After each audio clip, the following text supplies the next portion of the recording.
Assalamu alaikum. I'm Dr. Mariam. I'll be discussing psoriasis with you today. I hope you know something about psoriasis. Psoriasis is called apras in Urdu. And basically, what is psoriasis? It is a common chronic, disfiguring, inflammatory and proliferative condition of the skin in which both genetic and environmental influences have a critical role. Regarding the classification of psoriasis, the most commonest type is psoriasis vulgaris. Vulgaris is a Greek word which means common. And it has got other types, subtypes like acute guttate, chronic stable plaque, palmoplantar and inverse psoriasis. Then another type is psoriatic erythroderma and then pustular psoriasis. Now basically erythroderma means, erythro means red and derma means of the skin. So erythroderma is when more than 90% of the skin is inflamed. We call it erythroderma. And it is also considered to be skin failure. Skin failure, we can label the patient as skin failure. I hope you would have seen some patients of burn. They'll just look like burn patients. Then there is pustular psoriasis of von Zumbusch, palmoplantar pustulosis and acrodermatitis continua. In case of psoriasis, from your exam point of view, SCQ is very common and MCQs can also come. And the most important for you is the types of psoriasis vulgaris and psoriasis vulgaris itself. Okay.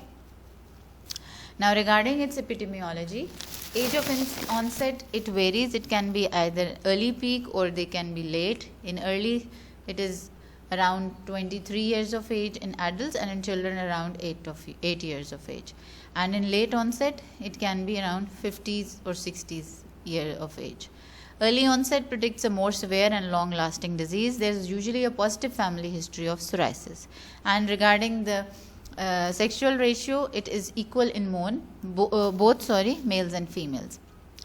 And it is considered that there is some genetic trait involved as well. So it has got a polygenic trait. When one parent has psoriasis, 8% of offspring may develop psoriasis. And when both parents have psoriasis, 40 to 50% chance of children developing psoriasis. Now for psoriasis, there are some triggering factors. The most commonest are physical trauma, which can be either you have some kind of surgery going on. It is a major factor in eliciting lesions. Rubbing and scratching stimulates psoriatic proliferative process, and we also call it as Koebner phenomena. Infections, acute streptococcal infection precipitates guttate type of psoriasis. There are certain drugs, if you take it, then you can have psoriaciform lesions like systemic glucocorticoids, oral lithium, anti-malarial drugs, interferon, beta blockers. They cause flares in existing psoriasis and cause a psoriaciform drug eruption, as I told you. Now, stress again plays 40% role in adults and higher in children. Stress can be either of surgical or it can be emotional. And then regarding sunlight, it is considered to be mostly beneficial, but sometimes it can even aggravate. Then there are certain metabolic factors, role for hormonal factors in the disease.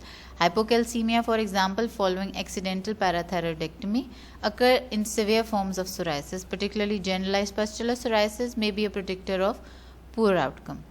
Alcohol and smoking can also aggravate or precipitate it. Now this is a picture which is showing exacerbation by sun exposure. The white part is the normal skin of the patient and the red part is the involved.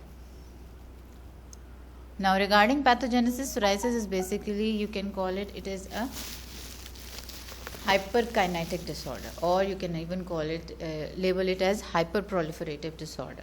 Now basically what happens is that normally this cell, they are, as you know, they are synthesized in the basal layer, and from the basal layer they go up and reach the stratum corneum. Normally it can take up to 28 to 30 days, but in psoriasis this cycle is reduced to 7 days. In hours, you can say that from 311 to 36 hours reduction of it. So it results in 28 times the normal production of epidermal cells, CD8 plus T cells, which are the overwhelming T cells in the lesions. The epidermis and the dermis, they react in an integrated system, that is, they work jointly. Changes in the germinative layer of the epidermis, inflammatory changes in the dermis which trigger the epidermal changes. So basically psoriasis is a T cell driven disease. There are many CD8 plus T cells present in the psoriatic lesions surrounding the upper dermal blood vessels. Cytokine spectrum is that of Th1 response, and maintenance of psoriatic lesions is considered an ongoing autoreactive immune response. Now regarding the clinical features, there are two main types, either eruptive and chronic stable. Chronic stable is the most commonest type of psoriasis. In the eruptive inflammatory type, it is the other name for guttate psoriasis. Greater tendency towards spontaneous resolution. The good thing about it is that it is acutely presentation. It acutely presents, but it has got a good, relatively rare, less than 2% of all psoriasis cases, and it can be similar to an exanthem. Now, what is an exanthem? Exanthem is a erythematous eruption which is involving the body. A shower of lesions appears rather rapidly and in young adults, often but not always following the streptococcal pharyngitis. Now, chronic stable plaque psoriasis, which is the most commonest presentation, majority of patients with chronic indolent lesion present for months and years, changing only slowly. Now, regarding the symptoms, initially psoriasis was considered to be a non-itchy disorder, but now it is also considered to be an itchy disorder. Skin lesions. Classic lesion of psoriasis is a sharply marginated erythematous papule with a silvery white scale.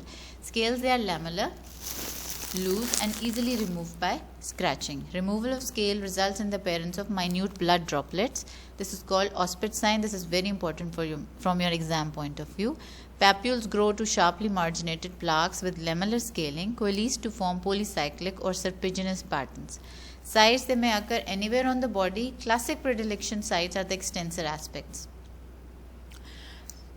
This picture is showing well-defined salmon pink papules and plaques with loosely adherent scale. Now, this pink color is for fairer skin people, but for us it is not that pinkish. This is Auspitz sign. Basically, in this sign, how do you exhibit is that obviously you tell the patient what you are going to do, and then you take the consent, and then you will take a plastic ruler.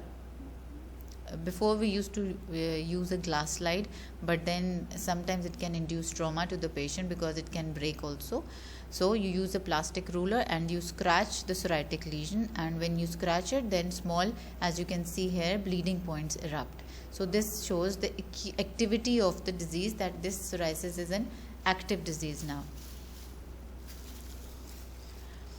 Now, then there is acute guttate type. Salmon pink papules. Guttate is Latin for gutta, that is drop, 2 mm to 1 cm with or without scales. Scales may not be visible but become apparent upon scraping. Scattered discrete lesions like a rash, generally concentrated on the trunk. Less on the face and scalp, and usually sparing the palms and soles. Guttate lesions may resolve spontaneously within a few weeks, but usually become recurrent and may evolve into chronic stable psoriasis. Now, this is guttate psoriasis. You can see the small scaly papules, and they can coalesce to form a plaque. Now, chronic stable type, which is the most common, is sharply marginated dull red plaques with loosely adherent lamellar silvery white scales.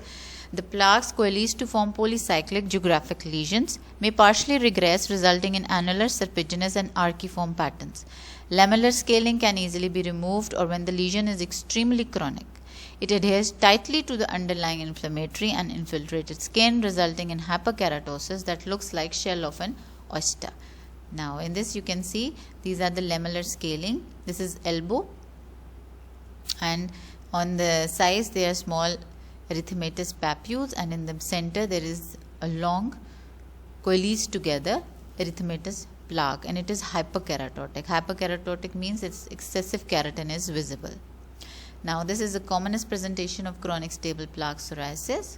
You can see they are polycyclic, the cycles are merging into each other, and they are well defined. Now, distribution and predilection sites. Acute guttate is basically disseminated because, as I told you before, it is in the form of an exanthem. Generalized, mainly trunk is involved. Chronic stable, single lesion or lesions localized to one or more predilection sites. Elbows, knees, sacral, gluteal region, scalp, palm, sole. Sometimes only regional involvement. Scalp often Generalized pattern, it is bilateral, often symmetric. Predilection sites often spares the exposed areas.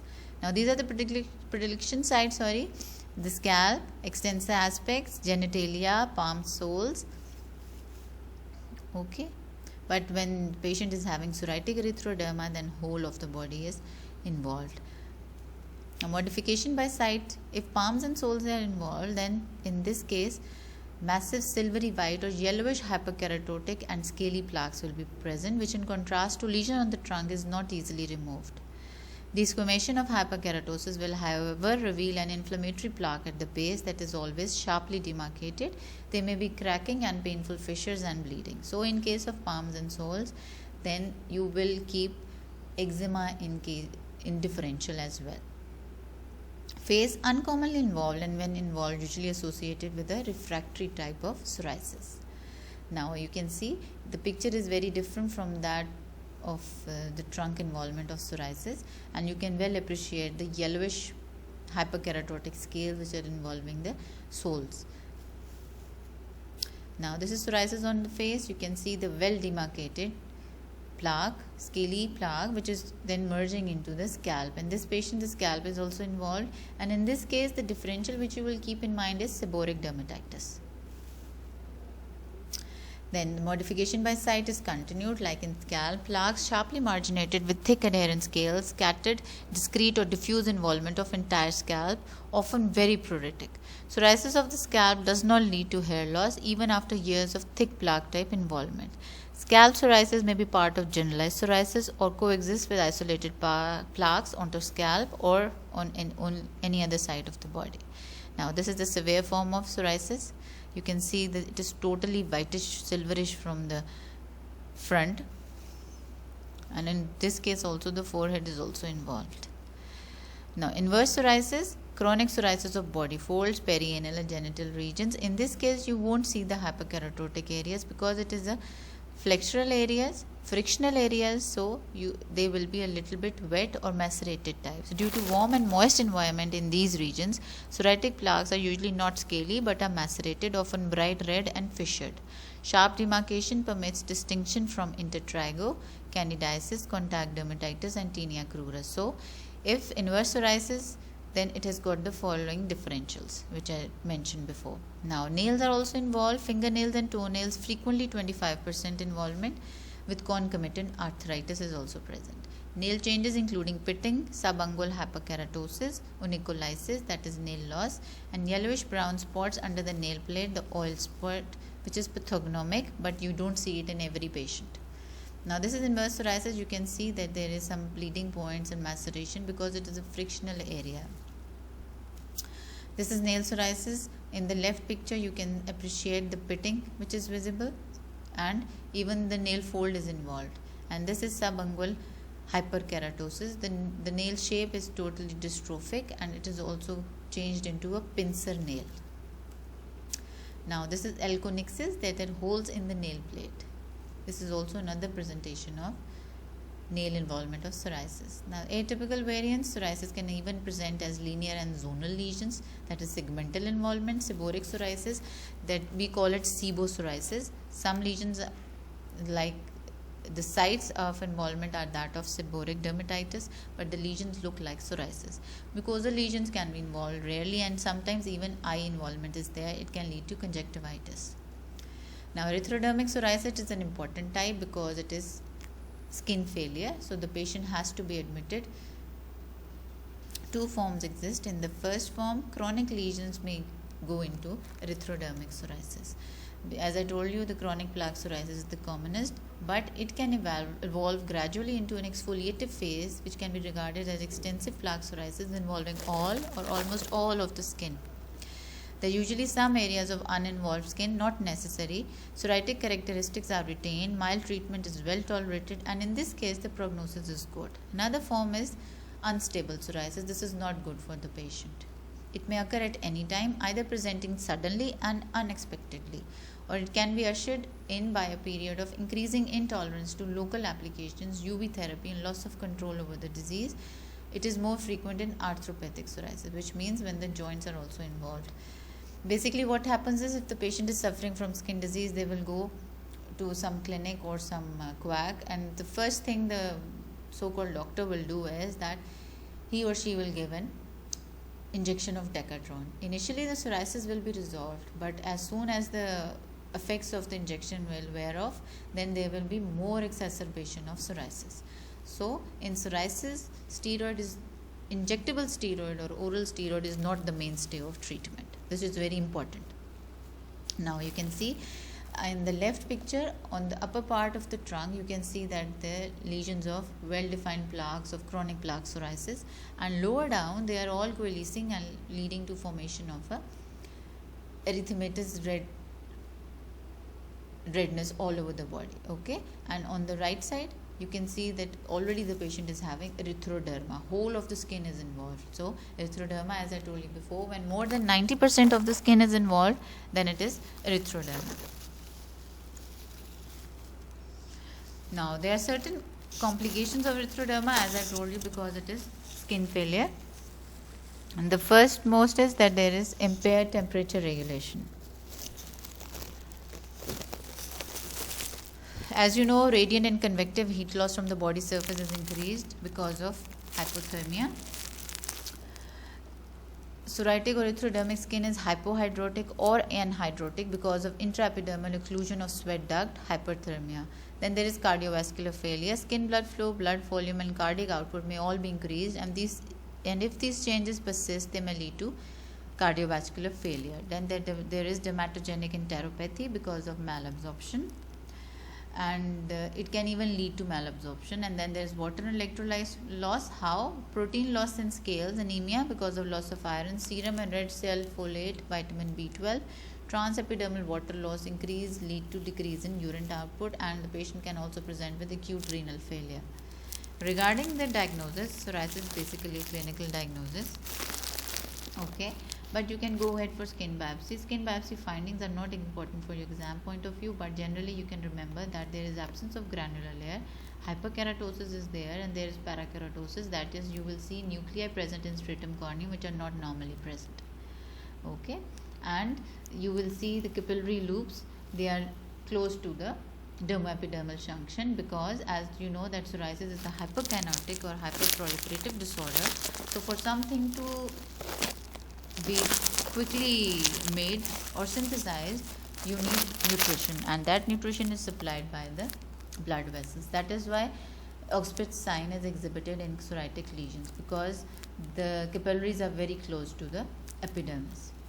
Serology: increase anti-streptolysin titer in acute guttate psoriasis with antecedent streptococcal infection. Sudden onset of psoriasis may be associated with HIV infection. Determination of HIV serostatus is indicated in at-risk individuals. Serum uric acid is increased in 50% of the patients because of increased cell turnover. Usually correlated with the extent of the disease, there is an increased risk of gouty arthritis as well. Throat culture for group A beta hemolytic streptococcal infection, again in cases of guttate psoriasis. Now, regarding the course and prognosis of the disease, guttate psoriasis has got a better prognosis than those of a slower and more diffuse onset, have longer remissions after treatment. Erythrodermic, pustular and arthropathic psoriasis, they carry an appreciable mortality and morbidity. Early onset and a family history of the disease appears to worsen the prognosis of psoriasis. Now, regarding the pustular psoriasis, this is not important from your exam point of view, but an MCQ might come from it. Classified as localized pustular psoriasis, in which there is palmoplantar pustulosis and acrodermatitis continua. Then there is generalized pustular psoriasis, either acute of pregnancy, infantile and juvenile, circinate or localized. Palmoplantar pustulosis, a chronic relapsing eruption limited to the palms and soles, numerous very typical sterile yellow deep-seated pustules that evolve into dusky red crusts. Clinical manifestations: age of onset is about 50-60 years of age, more common in females. Stinging, burning sensation or itching. Eruption comes and goes in waves. Skin lesions are basically pustules in stages of evolution. 2 to 5 mm deep-seated yellow develop into dusky red macules and crusts, present in areas of erythema and scaling or normal skin. Limited to palms and soles, but may be only a localized patch on the sole or hand. or involve both hands and feet with a predilection of thenar and hypothenar, flexor aspects of fingers, heels and insteps, acral portion of the fingers and toes. They are usually spared. You see, there are pustular lesions which are involving the thenar. Hypothenar is most commonly involved in this picture, and you can see the well-defined pustular lesions present. Acrodermatitis continua of Halipo. This is the chronic recurrent pustulation of nail folds, nail bed and distal fingers leading to loss of nails. It can occur alone or in association with the pustular psoriasis of von Zumbusch, that is generalized pustular psoriasis. Now you see that all the nails are lost and there is drumstick appearance. Okay.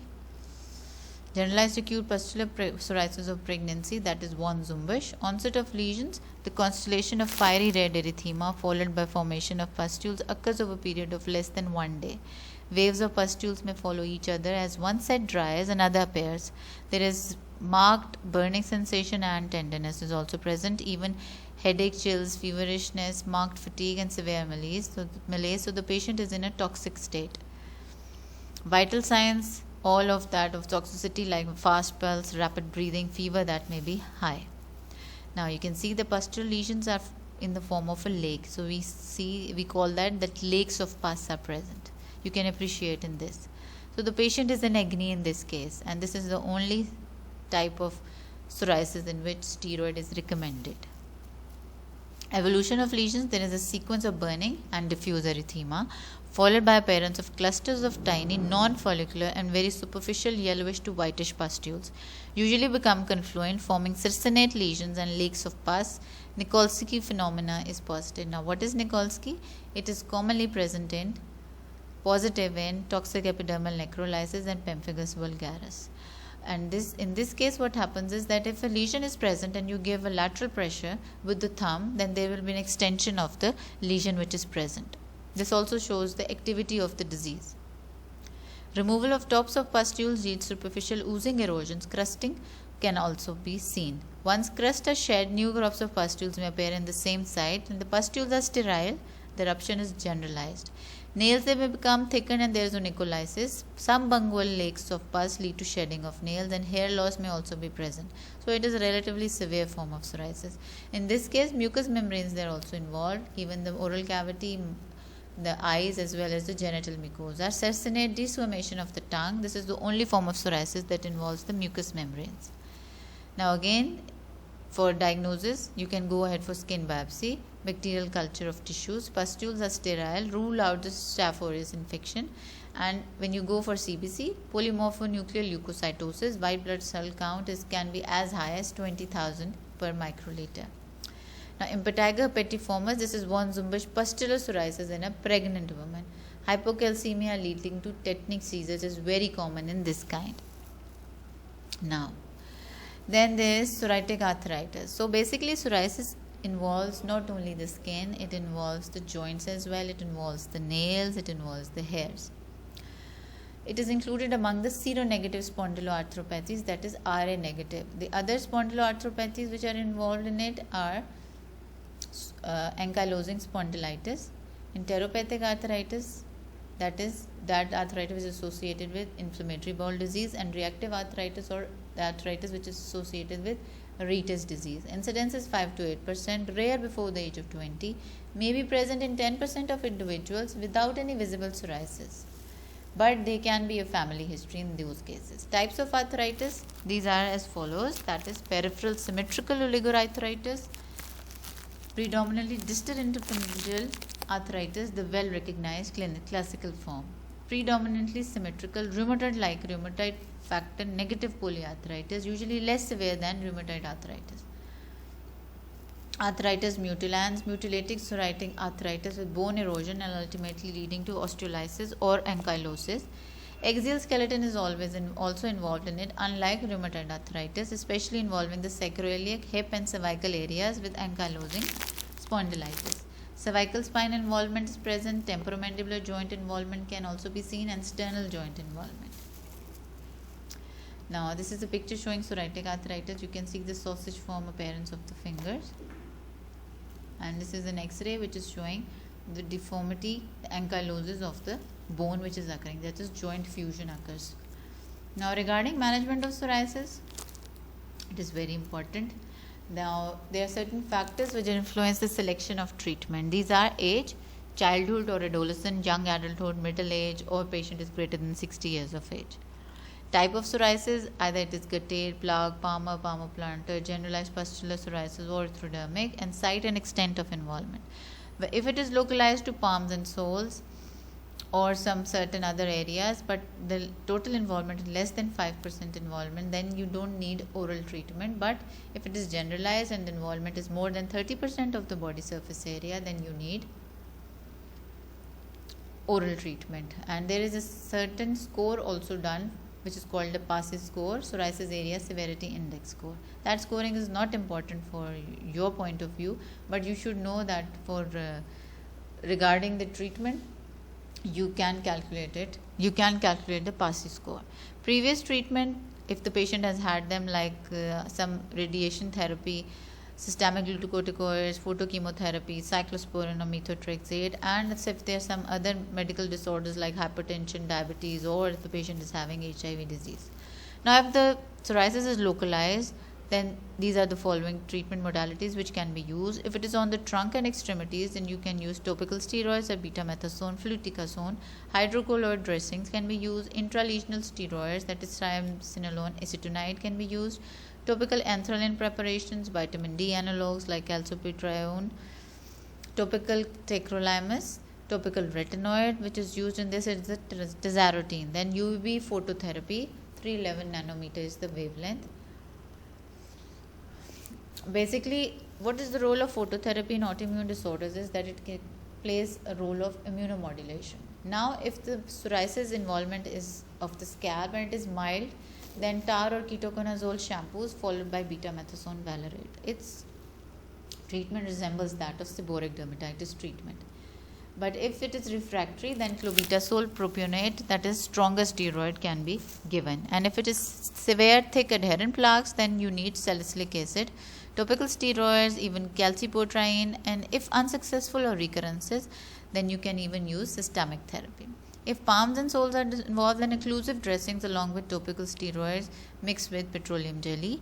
PUVA photochemotherapy, retinoids, most commonly acitretin is more commonly recommended as compared to isotretinoin. Combination with topical glucocorticoids or PUVA, that is soralin, and then you give oral soralin to the patient and then you expose the patient to ultraviolet A phototherapy, or give retinoid orally and then give soralin and then expose the patient to UVA therapy, that is RePUVA. Inverse psoriasis, then you give topical steroids, vitamin D analogues, tacrolimus and tazarotene. Now in cases of treatment of generalized psoriasis, if the patient is having acute guttate, then you have to treat the streptococcal infection with antibiotics. Topical treatment. As for localized psoriasis, it has got a good response to narrowband UVB radiation. And if it fails, you can go ahead for oral PUVA photochemotherapy. Generalized plaque type, in this case, narrowband UVB phototherapy is very effective. But you can also give it in combination with topical glucocorticoids, vitamin D analogues, tazarotene, or topical tacrolimus. Oral PUVA photochemotherapy, it is done in what way? Oral ingestion of 8-methoxysorolin, 0.6 milligram per kg of body weight. Exposure to doses of UVA that are adjusted according to the sensitivity of the patient. In this case, you have to first calculate the minimal body erythema. UVA is given 1 hour after ingestion of the sorolin, starting at a dose of 0.5 to 1 joules per centimeter square, and it has got sessions either twice or thrice depending upon the need of the patient and tolerance of the patient. RePUVA, as I told you before, acitretin 0.75 mg per kg is given in males and isotretinoin 1 mg per kg in females. Then it is combined with the PUVA therapy. Oral retinoids, again acitretin is better as compared to isotretinoin, but only moderately effective in suppressing psoriatic plaques. But it is the mode of treatment for pustular psoriasis, best treatment. Now methotrexate is commonly used because it is easy to take for the patient. Compliance is better because you have to take it once a week, and also it is cheap. Single dose of metho once weekly. Begin with the test dose of 5 mg, 2.5 milligram tablet. Follow 24 hours later with the second 2.5 milligram tablet. And after that, you go ahead for complete blood count, liver function test, and serum creatinine levels before start of treatment after 1 week, and then 2 weeks thereafter as the dose of methotrexate is increased. 15 to 20 milligram per week can be given, and you have to check for hepatotoxicity if more than 1.5 gram is the cumulative dose. Liver biopsy is done after this cumulative dose. If it is normal, then repeat after 1 more gram of methotrexate. Now, cyclosporin is also used 3 to 5 milligram per kg. Monitoring blood pressure and serum creatinine is mandatory because of the known nephrotoxicity of the drug. Now, the recent treatment modalities, these are monoclonal antibodies and fusion proteins, that is alifacept and ifaluzumab, and tumor necrosis factor alpha antagonists like infliximab, adalimumab, and etanercept, they are also being used nowadays. Now, regarding the treatment of generalized pustular psoriasis, you need to isolate the patient, fluid replacement and repeated blood cultures, rapid suppression and resolution of lesions achieved by oral retinoids. So, as I told you, for pustular psoriasis, oral retinoids is the first line of treatment. Then, as it also needs supportive measures like fluid intake, IV antibiotics to prevent septicemia, cardiac support, temperature control, topical lubricants, and antiseptic baths. Because the patient is in erythroderma, so all these functions are to be given or provided to the patient, which skin does normally, because skin has got no functions right now when the patient is suffering from this disease. Systemic glucocorticoids to be used only as rescue intervention as rapid tachyphylaxis occurs. Oral PUVA photochemotherapy is also effective. Now, regarding the treatment of psoriatic arthritis, but if the patient is if the patient is suffering from pustular psoriasis during pregnancy, then steroid is the first line of mode action. Okay. Now, regarding the treatment of psoriatic arthritis, it should be recognized early in order to prevent bony destruction. Methotrexate once a week, infliximab or etanercept are highly effective. The treatment of psoriatic arthritis is just like that of rheumatoid arthritis. Now, these are the following 3 multiple choice questions and 1 short essay question. You have to attempt these, and then you can submit it on the email address which is given. Okay. And if there are certain queries about the lecture, you can even ask me. Okay, this is the first multiple choice question, this is the second one, this is the third one, and this is the fourth. This is an SCQ. Okay, thank you.